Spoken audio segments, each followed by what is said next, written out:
Shine everyone, time now 6:01 here on this Tuesday. Jason and Alicia here with you to kick off the day. A lot to talk about, as you saw there in the opening. But first we got to talk about this weather because things are going to go downhill and go downhill quickly. Definitely have to bundle up the kiddo. Today especially, John, but tomorrow is when we're going to have a stark reminder. Yes, I think today you got to obviously bundle up the kids. You probably don't need the snow pants today. One last day without the snow pants. Tomorrow you'll probably need them if they go outside. Yeah, they'll probably go outside tomorrow. We live in Minnesota. We're weird.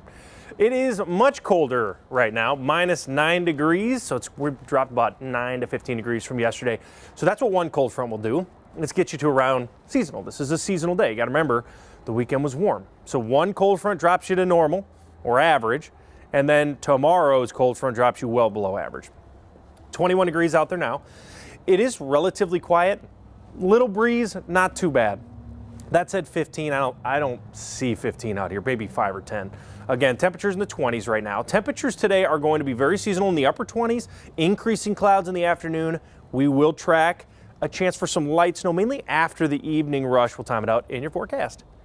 Well, hey there, hope your morning's off to a good start. Want to tell you about this crash up in the Fridley area. It's on Highway 47 northbound, not too far from 49th Street, and it looks like things are actually taking up a couple of lanes, so traffic is down to just this one left lane here.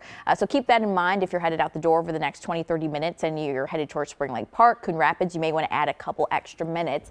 If we take a look at the wider metro, things are looking good for now, but over the past hour I've seen a lot of crashes, so I'll update you on how your commute will play out for the rest of the morning. Alicia. Thank you, Cece. We'll check back soon. Let's get to our top story here at 6 o'clock. The manhunt is officially over for the suspect accused of killing United Healthcare CEO Brian Thompson. Just before our 10 o'clock newscast, 26-year-old Luigi Mangione, seen here in a new booking photo from Pennsylvania, was charged with murder by officials in New York.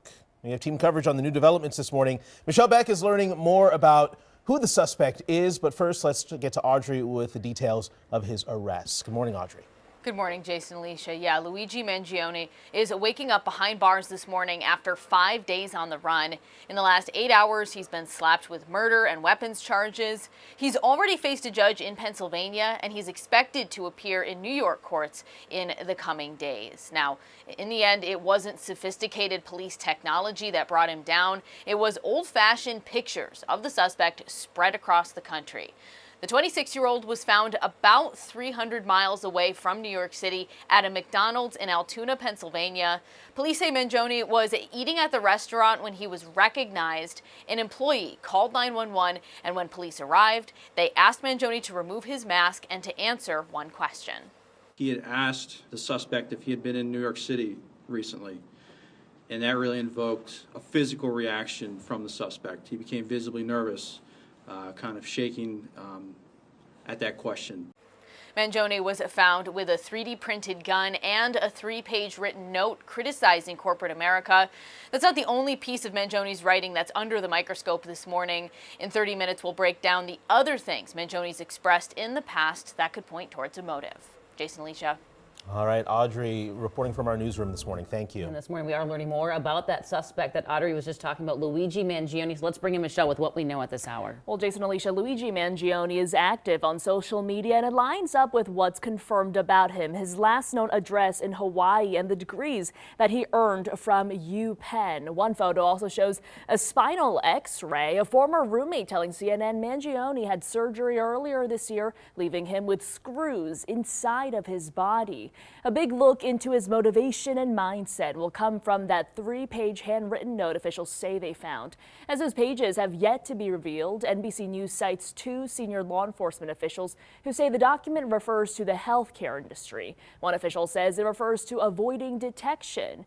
To a former prep school classmate from Baltimore, all this comes as a surprise. Mangione was apparently smart and social, nothing weird about him. I can tell you that this is one of the last people you'd think would do something like this. You know, he was one of the nicest kids, most friendly kids that I had known at Gilman. Mangione's family says they're shocked too. I'll have more on that in the next half hour. Plus, what else his digital footprint reveals about him. Jason. All right, all of this is moving very quickly. Michelle, thank you very much. We'll be sure to cover this story as it develops. Make sure you stick with us on air and online at KARE11.com and our streaming platform, KARE11 Plus. Time 6:06 here on your Tuesday. Now an update on a story we first broke on Sunrise 24 hours ago. We're learning a bystander is dead following a police chase that ended in a crash in St. Paul. The Ramsey County Sheriff's Office says their deputies and State Patrol were chasing a driver who had a warrant on I-35 Sunday night.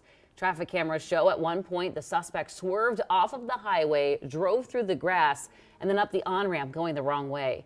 Officials say the suspect eventually pulled off the highway and crashed into a parked car in the lot of Gustavus Adolphus Church. Sadly, the person inside that car died. The suspect ran away, but deputies caught and arrested him a short time later. Well, happening overseas in Syria right now, rebel groups are driving out the brutal regime of dictator Bashar al-Assad, whose family has ruled for half a century. Now the regime's outgoing prime minister is agreeing to hand over power to the rebels.